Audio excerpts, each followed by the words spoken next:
Ito. Alam niyo mga kababayan, napikon na rin po itong si Larry Gadon. kilala naman po natin si Larry Gadon, 'di ba? Na ito talaga no, in my own opinion no. Si Larry Gadon po talaga ay medyo napa-question ako sa kanya kung saan ba talaga yung loyalty niya. Kung ang loyalty niya ba talaga sa mga Duterte or sa mga Marcos. Pero ngayon po talaga mga kababayan, nakikita po natin na ang loyalty talaga ni Larry Gadon ay sa mga Marcos. So ngayon mga streetwise no, ito yung bagong nilabas na naman na pautot ni Maharlika. Actually kahapon to eh. So dahil po diyan sa nilabas nga na naman po na pautot ni Maharlika na panibagong ebidensya na naman daw po ng PIDEA regarding nga po sa pulboronic activities nga po ni PBBM. Ang sabi ni Larry Gadon, patay gutom daw po si Maharlika. Patay gutom ka daw Maharlika oh. So ngayon kasi mga kababayan, kung mapapansin po natin ngayon si Larry Gadon, hindi na po masyadong nagmumura. Napagsasabihan na rin po siya kasi ng kampo ni PBBM na wag ka muna masyadong magmura. Hindi maganda, especially na ikaw po ay ano ba siya ngayon? Secretary, no? Ay advisor po ng poverty alleviation. Okay. So, paano ba? Mamaya na natin pag-usapan to yung dokumentong nilabas niya. So ngayon, actually tong video po na to ay nakuha ko to kay Mami Peng. Edited niya na to eh. So panoorin po natin yung sinabi nga po ni Larry Gadon na si Maharlika po ay patay gutom. So ang tanong, say ni Larry Gadon sa nilabas na dokumento ni Maharlika. Halata naman na peke yun. At alam nyo naman, siguro yung naglabas noon ay naghahabol lang ng views. Kasi pag walang views yung kanyang vlog, wala siya pambiling pagkain. Isipin, sabi, alam nyo, pasimple lang, no? Pasimple pang asar lang, no? Sabi ni Larry Gadon, yung dokumento nga po ni Maharlika, peke yan, obvious naman na peke. So kung walang views, walang makakain si Maharlika. So ibig sabihin nun, kung hindi pala nagba-vlog si Maharlika, wala siyang makain. So isipin nyo yun mga kababayan, no? Nagpapakaputa si Maharlika sa pagkakalat nga po ng fake news para lang may makain. Para lang may makain si Maharlika. Wala ka pala hitad, patay gutom ka pala eh. Siguro yung naglabas noon ay naghahabol lang ng views. Kasi pag walang views yung kanyang vlog, wala siya pambiling pagkain.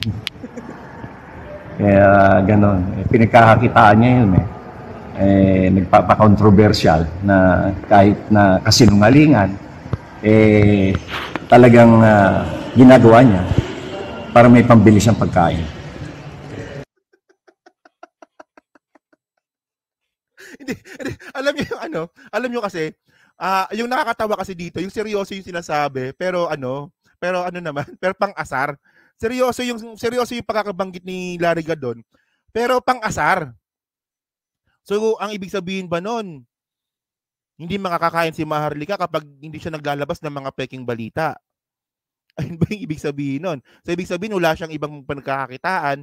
So, okay lang na gaguhin niya yung buong Pilipinas, bastusin po yung presidente tsaka si First Lady Lisa Marcos para lang may makain. Ang kulit din ni Larry Gadon. Pwede naman kasing pwede naman kasing sa luho, 'di ba? Di ba?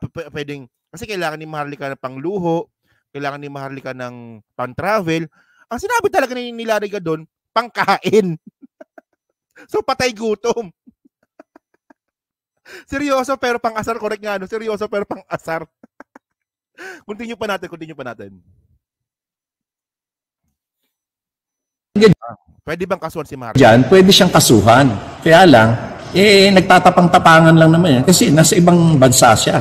Subukan niya umuwi dito. Uulamin siya ng demanda. Kung talagang matapang siya, di umuwi siya dito. Hindi yung nagtatago siya doon sa ibang bansa at doon siya naninira. Teka lang, no? Actually, mga kababayan, kung sakaling umuwi man si Maharlika sa Pilipinas, posibleng makasuhan din talaga ito ni Aliris. Di ba, Boss Mike, di ba kung nandyan ka pa, no? Si Aliris po kasi, siya po yung anak po ni Atty. Larry Gadon na babae. Na binastos-bastos po siya ni Maharlika. Ang dami sinabi po ni Maharlika kay Aliris. pati nga po pambabastos po sa mismong pagkababae nga po mismo ni Aliris. So posibleng nga mga kababayan na kapag umuwi si Maharlika, posibleng makasuhan din po siya ni Aliris, yung anak nga po ni Larry Gadon. Bastos talaga, no? Pati kasi yung sex life. Pati po kasi yung relasyon ni Aliris dun sa boyfriend niya, binabanggit ni Maharlika. So, ano ko ba? No? Sige, continue nga natin to. Okay. Alam mo, ang isa sa mga hinahangaan ko sa ating Presidente Bongbong Marcos ay yung pagiging pasensyoso. Sa loob ng more than 30 years, sila ay binugbog ang pamilya, binugbog sa paninira. Yung paninira na yan tungkol niya sa mga drug addiction na yan, napakakatiting na bagay yan kung tutuusin doon sa mga pinagdaanan nilang paninira. Pero nananatili siyang nagpapasensya, nagpapatawad at talagang ang kanyang gawain ngayon ay kung paano mapaglingkuran ng ating bayan, ang ating bansa. Yun ang talagang hinahangaan ko kay Presidente. Hindi yan nagagalit. Mas ako nga ang nagagalit. Kung minsan nga kinokontrol na nila yung paggalit na galit ako, ako kayong kinokontrol. Actually mga kababayan, no, medyo nakakabilib din to si Larry Gadon. Isipin niyo mga kababayan, no, na nasakripisyo niya yung kanyang profession bilang abogado para sa kanyang pinaglalaban. Na which is I don't really agree sa ginawa niya, pero syempre noong mga panahon na yon, 'di ba? Iba pa yung politika noon eh. So ngayon mga kababayan kasi, ngayon ito yung nilabas ng naman ni Maharlikang hitad. Ito yung pinakabago niya eh. Alam nyo kasi mga kababayan, alam nyo kung anong bullshit kasi dito. Ito dito pa sa bagong nilabas nga po na dokumento ni Maharlika, iba naman yung address. So sabi dito 46C Rizal Tower Building, Rockwell Barangay Poblacion, Makati. So unit 46C na to. 46C. 46C. Tama ba to? 46C? Okay. And then sa una niya naman dokumento, ang nakalagay naman na address 4C. Ayan no? Ito yung una niya nilabas eh. Oh. Yung yung merong name of target, no alias, pero may Bongbong Marcos, tapos bongit pa. Bakit hindi nila kasi nilagay dito yung Ferdinand, di ba? Ferdinand Marcos Jr., di ba? Ferdinand Romualdez Marcos Jr.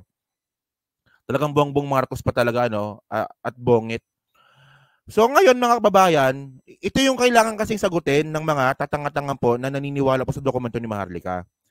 So, ibig sabihin pala nun mga kababayan, dalawang address yung sinosurveillance ng PDEA noong panahon po na yon. Kasi hindi pwedeng typo error to. Hindi pwede. Especially na napakasensitibo na usapin ito sa droga. Tapos magkakaroon ng typo error na 46C tapos 4C. Medyo bullshit yun, no? Kasi ako lang, nagtataka lang talaga ako, no? Kasi unit 4C, kasi pag sinabi mo kasing 4, ito yung 4th floor eh. 'Di ba ganyan po yung mga address po sa di ba? Sa mga building, sa mga condo. Kapag 4, ibig sabihin niyan 4th floor, unit C, parang ganoon. Pero sa isa, may 46 floor pala, no? 46C na. So actually marami nang nag-debunk nito, so ayoko nang pag-usapan 'to masyado. Pero mga kababayan, bukod nga po sa sinabi nga po ni Attorney Larry Gadon na patay gutom si Maharlika, sa tingin ko kailangan niya rin sigurong bigyan ng opinion si Vic Rodriguez. Okay? So ngayon, ewan ko ba, no? Natatangahan lang po talaga ako sa mga naniniwala dito sa nilabas na dokumento ni Maharlika eh. Kasi isipin nyo, di ba? Kahit po si Vic Rodriguez, nakasama po ni PBBM mula po nung almost a decade na nga, di ba? Almost a decade na. At kasama po ni PBBM na nakipaglaban regarding nga po dyan sa drug issues nga po na binato naman po ni dating Pangulong Duterte. Naniniwala ngayon sa dokumento ni Maharlika, itong si Vic Rodriguez. Di ba magkasama kayo dati, di ba? Pinaglalaban nyo pa nga yan eh. At saka mga ka-streetwise, kailan ba lumabas yung issue tungkol po sa droga? Lumabas po yung issue na yan tungkol sa droga nung kay Digong lang din naman. Kaibigan lang din naman lumabas ng issue na yan. No? Mula po noong 2021 pababa. Wala namang issue si PBBM ng droga. Ngayon lang talaga yan. So ang sabi nga po ni Attorney Vic, drug test daw. Malala ang aligasyon tungkol sa paggamit ng illegal na droga ng mga nasa pamahalaan at mababa na ang mahaba na ang itinakbo ng usapang ito na bumabalot sa ating lipunan. Actually, hindi naman mahaba eh. Hindi mahaba, maingay lang talaga kayo. Sabi niya, di ba, mahaba na daw po yung tinakbo. Hindi siya mahaba, maingay lang po talaga. Ganyan po talaga kapag bitter. Ganyan po talaga kapag tinanggal ka sa posisyon bilang executive secretary. Paano ba naman kasi mga kababayan, kakaupo pa lang ni Vic Rodriguez bilang executive secretary, dawit na kaagad siya sa anomalya sa sugar importation. Isipin nyo pineke niya pa yung pirma ni PBBM. So ngayon bitter. Bitter si Vic. Nagsimula sa bulong na marahang lumakas, naging isang tinig at ngayon ay ganap ng nakakabingi ang hiyaw. Marapat na tanggapin at isagawa sa lalong madaling panahon ng mga opisyal ng pamahalaan ang hamon na sumailalim sa isang sabayang bukas, pampubliko at patas na drug test gamit ang sariling follicle ng buhok. Ito lang kasi mga kababayan, no? Kung kaagad po kasi si PBBM dito, ang labas nito cheap. Kachipan yun. Ibig sabihin nun, presidente ka, tapos susunod ka sa chismis. And then mga ka-streetwise, hindi pa yan. Meron pa dito. Pati ito si Trixie naniwala din. So merong live stream dito si Trixie Cruz Angeles. Actually si Trixie maganda lang yung pangalan pero ang pangit ng mukha, no? Ganda ng pangalan. Hindi, actually sa babae, nagagandaan talaga ako sa pangalan Trixie. Nagagandaan talaga ako sa pangalan na gano'n. Pero si Trixie, maganda lang yung pangalan pero pangit yung mukha. So panoorin natin to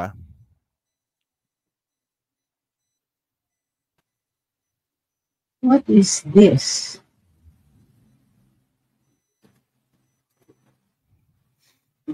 Ayan na. Kasi yung nangyari kasi dyan mga kababayan, salita ng salita si Trixie tungkol nga po sa nilabas nga po na dokumento ni Maharlika at sinasabi niya nga po na totoo yan. Then may nag-comment.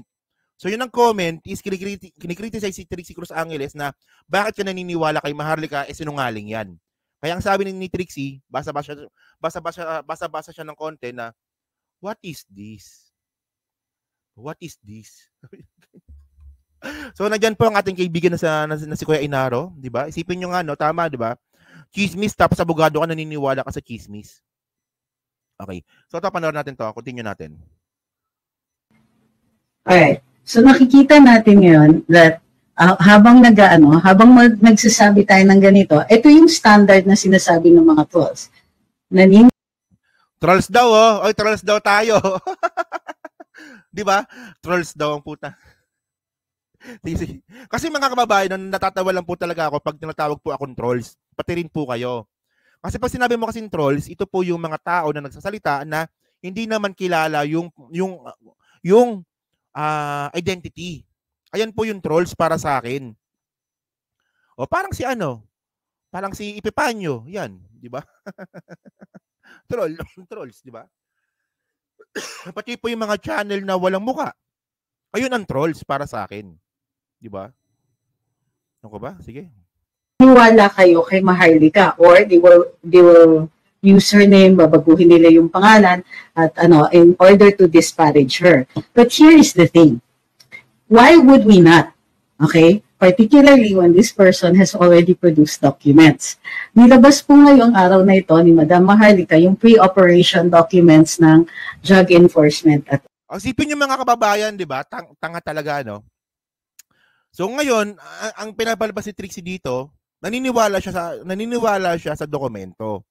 Pero syempre bilang isang abogado kasi mukha siyang lalaki, abogado pala. Joke lang. Abogada. Dapat alam mo kung ano yung sinasabi mo. Especially protector ka ng batas eh. Na ang question kasi natin dito, wala pong control number. Walang control number yung mga dokumento nilabas ni Maharlika. 'Di ba? Ang daming mali po sa dokumento ni Maharlika. So yung dapat walang alias pero may alias. Oh. So mali na kaagad yun. Yung address, mali-mali yung address. And then hindi po yun paghuli. Hindi naman kasi bypass yung nakalagay doon. Ang nakalagay doon, surveillance at saka casing. So mali pa rin yun. O, palpak pa rin. Ang daming mali. At saka nung panahon po na sinasabi nga po na sinusurveillance po si PBBM, nung March 12, 2012, March 12 ba yun? March 12, 2012, di ba? Tama ba? Si PBBM po ay nasa Senado. Andun po siya. Mayroon tayong content doon. Meron tayong content doon na si PBBM po nasa Senado. Andun po siya buong maghapon nakahiring kay Chief Justice Corona. At mga kababayan, alam din po natin na nagsalita rin po yung PDEA na hindi totoo yung dokumento. So bilang isang abogada, medyo tanga ka ng konti dito. 'Di ba? Porque paano pag sinabi ko na naglabas ako ng dokumento na si Trixie Cruz Angeles ay isang lalaki. Nagpa-exchange lang o dokumento 'yon, so paniniwalaan mo. Bullshit eh. So diyan natin makikita mga kababayan na bilang abogado kaya po nilang baluktutin yung mga pangyayari. Continue nga natin. The time. So now, balls in their court. You can no longer say na nagpapaniwala kayo kay Maharlika. Hindi po. Pero naniniwala ako dun sa dokumento. And by the way, nakita ko po yung mga dokumento na yan. Hindi lang po siya ang may access. Pinakita din po yan sa akin ng aking source who is in law enforcement. So kahit sabihin pa natin na hindi si Madam Maharlika yung source, na naglabas si Madam Maharlika, meron po ako, nakita ko po yung original, yung originals niyan. Ayan, so ngayon, meron na naman ngayon So ito mga kababayan, para lang mapatunayan lang ni Trixie Cruz Angeles na tama yung dokumento or totoo yung dokumento po ni Maharlika, ang sabi ni Trixie, nakita ko rin yan. Yung original nakita ko rin yan. So, ngayon, doon sa sinabi mo, kasi ang intention ni Trixie dito, ni Zoraida, bakit si Zoraida? Grabe naman kayo, kung maka-Zoraida naman kayo. kasi nga, ang intention talaga ni Trixie dito, kung bakit niya sinabi na nakita niya rin yung dokumento, para lang ma-prove na totoo yung dokumento na nilabas ni Maharlika. Pero, in reality, sa mga tao nag-iisip, that puts another question na naman. Kasi kailan mo ba nakita yung dokumento? Kailan mo nakita? Kasi kung nakita mo naman, kung nakita mo na yan na matagal na, bakit ngayon ka lang nagsalita nung merong ibang naglabas? Di ba ngayon lang din naman sinabi ni Trixie ito, di ba? Na yung dokumento nakita ko. O kailan mo nakita? Nakita mo dati pa. So bakit ngayon mo lang din sinabi na nakita mo? Ba't hindi mo sinabi dati pa yan? Na, oy, di ba? Ayun yung punto natin dito eh. O for example, sinabi nga po ni Digong nung sa Hakbang ng Maisog na si PBBM daw po ay nasa listahan ng PDEA. Dapat, sinigundahan na dapat ito ni Trixie na, oo nga, totoo, nakita ko yung dokumento. Meron yan.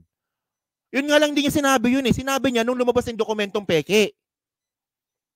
So, imbis po na yung sinabi ni Trixie na nakita niya yung dokumento, imbis na maging proof yun na maging legit yung dokumento ni Maharlika, it puts more another question na naman. Na kung nakita mo pala dati pa yan, bakit ngayon mo lang sinasabi? Yan ang hirap eh. Ito kasi mga kababayan, si Trixie, alam naman po natin, di ba? Si Trixie tinanggal. Tinanggal bilang PCO Secretary. Si Victor Rodriguez tinanggal bilang Executive Secretary. Si Maharlika naman, di ba, hindi na-appoint. Hindi na-appoint. Alam ko yan. Kasi po magkasama kami ni Maharlika dati sa UBIP. Gusto talaga ni Maharlika ma-appoint. Actually tatlo sila. Si Glenn Chong, si Maharlika, at saka si Pebbles. Si Pebbles Cunanan. Tatlo silang gustong ma-appoint. Huwag niyo kasing tatanggihan. Huwag niyo tatanggihan kasi kasama ko kayo. Sa UBIP makakasama tayo. O, yung tatlo na yan, Trixie, Glenn Chong, Pebbles Cunanan, gusto pong ma-appoint ng mga yan. O, ay, wag niyo kung ano ha. So ngayon mga kababayan, ang ginawa po ni Maharlika kasi nga ang ingay namin eh. Ako, ang ingay ko. Si Koy, ang ingay ni Koy. Di ba si biyahe ni Koy, di ba ang ingay din? Di ba? Ang ingay din ni biyahe ni Koy na sinasabi ni biyahe ni Koy na, ayun din. Same lang din na, what they call this, na si Maharlika, hindi lang yan na-appoint. Kaya galit. So, ang ginawa ni Maharlika, nilabas yung resume namin, panakot. Oh. Ayan ang hirap eh. Ayan ang hirap sa inyo eh. Ayaw nyo pang aminin yung totoo eh. Pero makakasama tayo eh. Oh. And then mga kababayan, okay? Okay na pala yan. So medyo mahaba na yung content. So kayo mga ka-streetwise, no? Ano masabi nyo nga po dito sa bagong pang-asar po ni Larry Gadon? Well, sana magbigay din sana ng statement si Larry Gadon diyan nga po kay Trixie at saka kay Vic Rodriguez. Regarding nga po diyan sa mga dokumento nga po nilabas ni Maharlika. So diyan po sa team replays, ano rin po masasabi nyo nga po dito sa patay gutom daw po si Maharlika. At dyan po sa 1,200 po nanonood, so hindi pa po nakakapag-like, palag na lang po ng video po na to para po makatulong lang din po sa content po na to. Okay.